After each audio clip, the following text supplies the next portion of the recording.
Shalom, shalom, and welcome to today's spooky story from the Bible. Today's story does contain discussions about assault and dismemberment, so if either of those things are things that you don't want to hear about, you might want to keep scrolling. Anyway, today's story comes from the book of Judges, and fragments of this story were found amongst the Dead Sea Scrolls.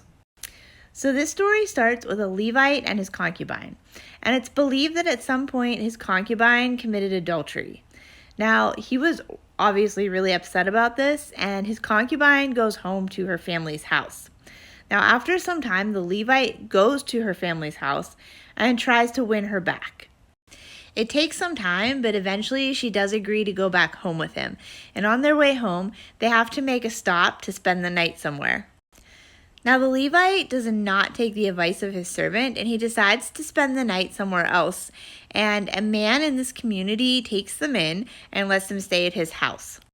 Now, here's where the story is really similar to the story of Lot. Once they are in this house, people from the town come and basically surround the house, and they start yelling that they want the Levite to come out so that they can know him. The owner of the house takes a page out of Lot's playbook and offers his virgin daughters as well as Levite's concubine if they will leave them alone. The crowd of men outside do not like that idea at all. They just want the Levite. Now, he obviously does not want to be assaulted by this gang of men, so he takes his concubine and he throws her out the door into the street and leaves her out there. So this gang of men, all night long, assault this poor woman. And at the end of the night, she ends up back on the doorstep of this building. In the morning, the Levite man opens the door ready to go home and sees her there and is basically like, "Get up." And she doesn't because she's unconscious. So he puts her on the back of his donkey and takes her home.